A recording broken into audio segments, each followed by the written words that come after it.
Hey, chapter 20. Okay, so we've come to another door. There's another gargoyle, and they say, "Where's the key? Put it in my mouth." And Nine says, "No, I ain't got another key." So this is now the next mission. We need to get another key. So, chapter 20, let's find out what happened. But remember, it is chapter 20 of The Tower at the End of Time by our author, Amy Sparks, who we really like. We liked the first book, didn't we? Second book in the trilogy. I'll do this and then we'll do the third one as well. Okay. The room was strangely diamond-shaped, and each wall had 2 mirrors on it, all of different shapes and sizes.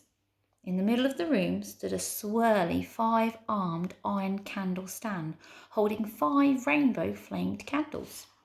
Nine stepped into the room, and immediately sensed movement just above her head. She tensed, and then looked up. A stony forearm stuck out of the wall, and in its fist an hourglass filled with purple sand. With a grinding sound, the arm turned and tipped the hourglass upside down. Grains of sand began to trickle to the bottom. "The Time Master is really taking the job seriously," muttered Nine. "Ooh! Out of my way, mortal," barked Gazillion. He pushed past Nine, shoving her into the wall. It's not very nice, is it? Shoving her? Ooh, we don't like Gazillion much, do we?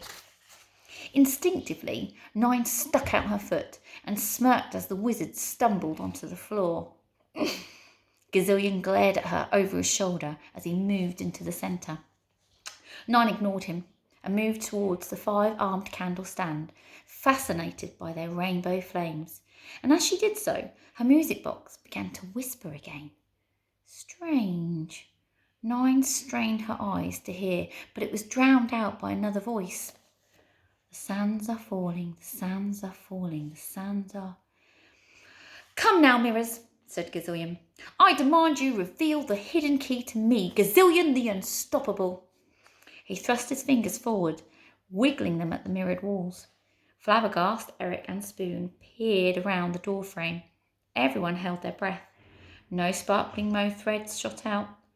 "Oh-ho!" said Flabbergast, sweeping into the room confidently. He walked towards Gazillion and stood right beside him, elbowing him as he did so. I wonder if that was meant on purpose. What do you think? Was it done purposely or was it done accidentally? Because our Flabbergast, he seems a little bit clumsy, doesn't he? Gazillion frowned and thrust his fingers forwards again. "This makes no sense. My power, my beautiful power, my wonderful power." "Ah, my dearest Gazillion, the Unfloppable, it appears the tower has muted your magic." "It's never done that before. This is an outrage." "Ah, but where's the challenge? I suppose any fool could blast their way through with magic, could they not?" "Any fool but you." Sorry if I Spoon. "Ah, any fool but you," muttered Spoon. "I didn't know this would happen. This wasn't part of the arrangement," muttered Gazillion, jabbing his fingers out again. Puff! The faintest, most pathetic wisp of mauve drifted from one of his fingers and then faded into nothing again. "What arrangement?" said Nine.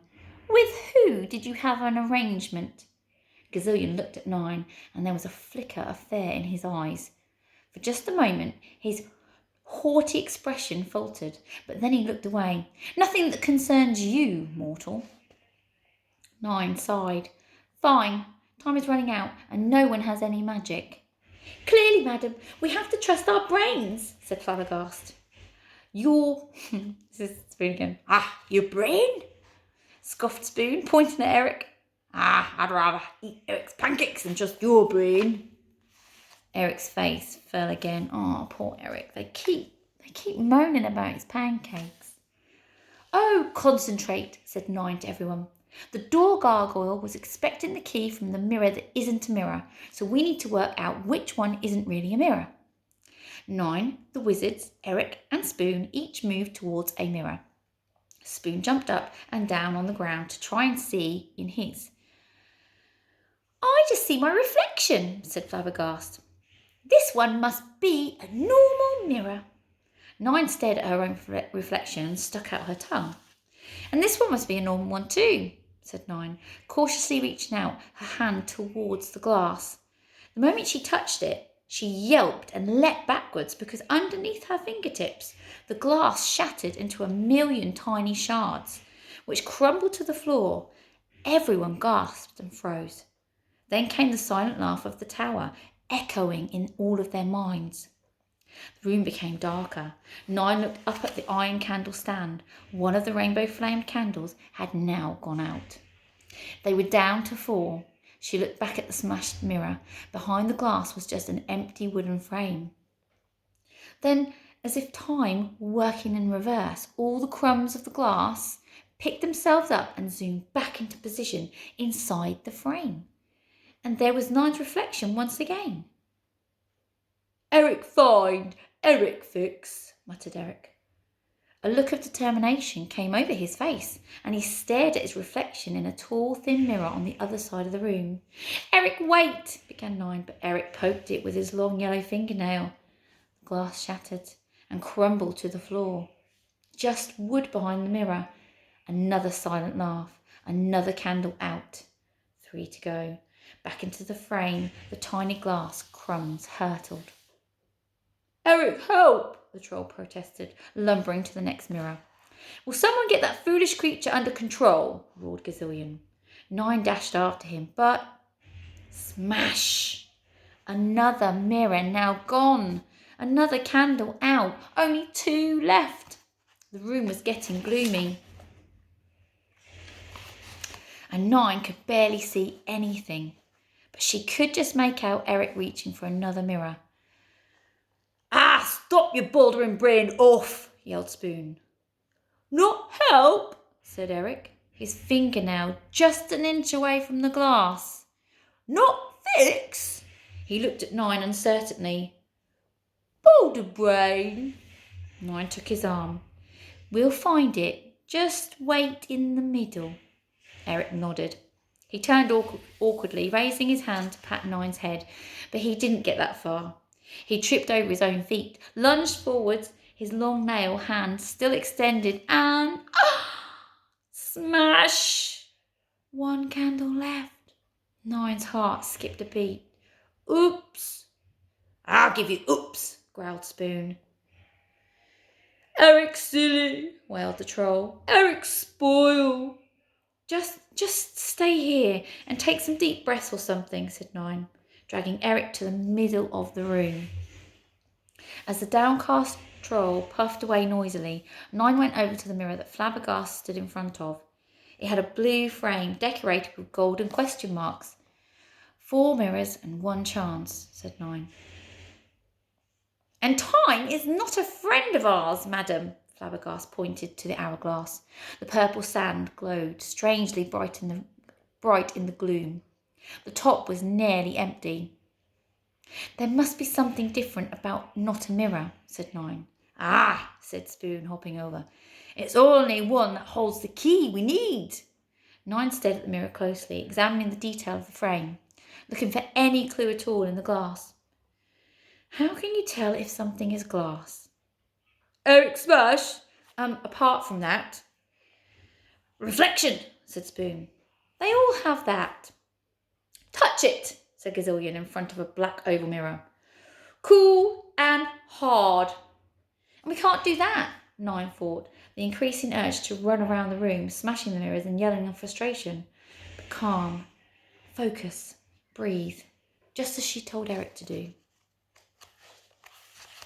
Breathe. Breathe! She leaned closer to the blue framed mirror she and Flabbergast stood before and heaved out. It steamed up. She ran to the oval mirror in the front of Gazillion and she breathed out. More steam. Her heart thumped. Was this it? Had she worked it out? She ran to the gold swirly framed rectangular mirror. She breathed out. And it didn't steam up. This one! "If you are wrong, mortal, so help me, It must be," said 9. "Please let this be right. Please let this be right." She held her breath. She reached her fingertips to the mirror. She touched it. There was the slightest rippling, like dipping her finger in a puddle. 9's heart leapt to her mouth. "Time going," whistled Eric. Nine glanced at the hourglass, and the joy of her success disappeared faster than a cup of strawberry tea. The last few grains of sand trickled impatiently down the middle. Nine gritted her teeth and plunged her right hand into the puddle mirror. Her hand felt weird, as if it belonged to someone else. She grasped around furiously. It must be hair, it must! Then her fingers closed around something. Then she could hardly feel. She yanked her hand back out of nothingness and into the room. Her fingers held a key. "Oh-ho!" cried Flabbergast. "Well done, madam! Make haste now, make haste!" He grabbed Nine's left arm and dragged her towards the door, with Eric lumbering, Spoon skittering, and Gazillion marching right behind them. "Time going!" A second after they all stepped out of the room, a flaming portcullis dropped from the top of the doorway and slammed into the stone step of the doorway behind them. Everyone froze. Flabbergast and Gazillion exchanged a look. "Time gone," gulped Eric. "That's not at all alarming," said Flabbergast. Nine walked over to the first step of the staircase and gave it a kick. Up came the door with Gargoyle's head. "Folks disturbing me day and night," finished the gargoyle.